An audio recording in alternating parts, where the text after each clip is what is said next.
I usually don't restart these, but I fucked up and used somebody's real name. So, uh, and they happen to still be alive, as far as I know, all that. But, alright. So, when I got my chest tattooed, little sister was hanging out at this place, this area called Murder Mac in Detroit. It's not a good area, South Wheel and Joy, right? And she knew this group of white boys that were living out there, right? Nothing wrong with that. It is what it is. They were too dumb to be living in that area. They didn't know the rules of the area and everything else. But I was looking to get a tattoo done. Somehow I came across this shop, right? So I bring little sis with me. I'm getting my I told him, hey, it's coat of arms, all that.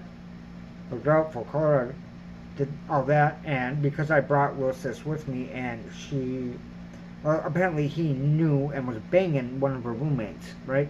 They had one female roommate, and he used to bang her. So, because of that, I got a discount. Now, at this point, I did not know that this man would be around my life for years, right? And it's not due to little sis. It's actually due to the guy I used to book with. He was friends with him, knew him, and I actually almost moved in with this tattoo artist in Hell, Michigan. Now, the tattoo artist that I'm talking about is half Jewish, half Irish. The Hell, Michigan area is racist. I'm just going to say it flat out. The KKK is out there. There are groups out there. That is what it is. Now, the guy I was booking with wanted me to move out there with him because he was his roommate. And this is also a place that the pedophilers would practice at a certain point. So it all kind of ties back in, as you see. But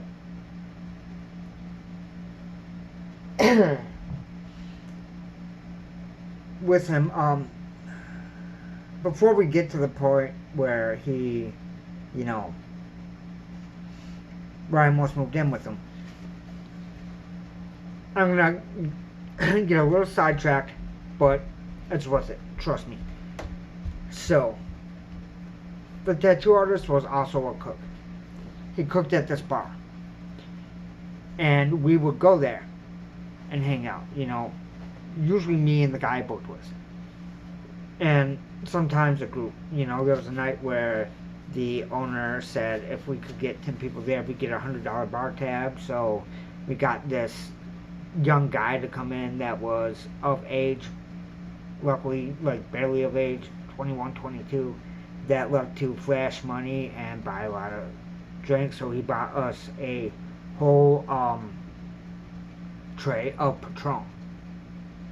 So, you know, stuff like that happened there. But also, so the guy I booked with, he wanted to go there that night, right? To the tattoo artist job. Okay, cool. You know, we go. With us is some people that I would rather not say, but I am going to say, right? There's this piece of shit that is now dead.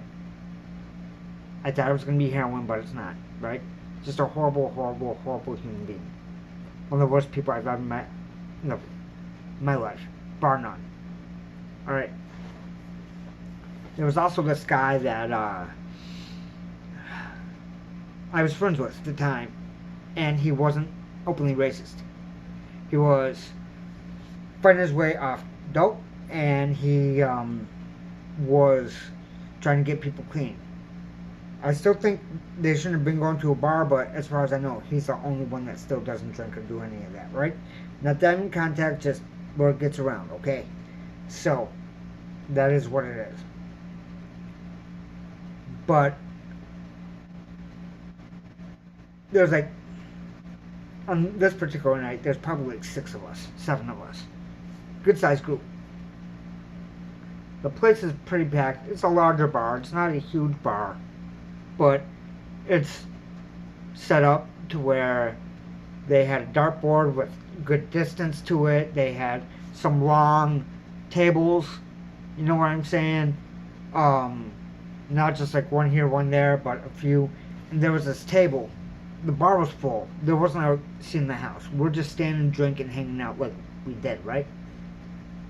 I was in my 20s at this time. Shit, this would have been 17 years ago. Something like that, long time ago, right? So, the guy that I've been talking about, the one that unfortunately we didn't know was a Nazi at the time, but he goes up to this lady, and it's her birthday. He's older than me by at least 10 years. He may have been 40 at this time, okay? Let's just face it, I think he was probably my age right now. And he goes over to her. The table's full. There's like 20 people, you know, at this table. And it's just one of the long ones. It's not, you know, super big round, whatever. So he walks up. About 2 minutes later, he walks back. We see she's crying, okay? We don't know why, and you're probably gonna think all kinds of things, you know, because I'm having trouble keeping it together right now. I'm trying not to laugh right now. Not everyone's gonna find this funny, but I find it hilarious, right? So,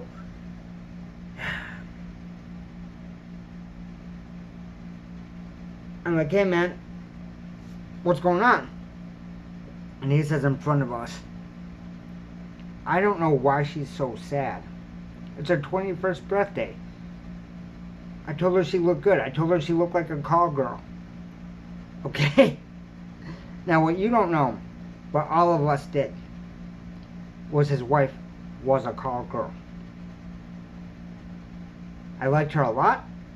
She was a great person to me personally, always treated me well, always treated me nice, and we looked out for each other, right? That's just the way it was. But she didn't know any of this. So she was crying her head off. Luckily, we didn't have any trouble. But it's just a reminder that sometimes people don't realize that their life is a lot different than some other people's, okay? That just is what it is.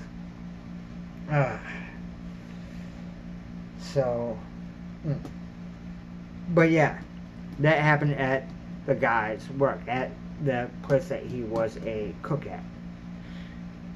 Like I said, at certain points, there's just kind of a circle, and even with weird little one-off stories like that, there can be other people involved, you know what I mean?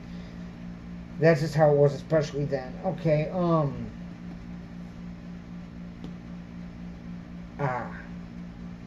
yeah, for this next one, I'm gonna have to look this charge because it has to be a separate video.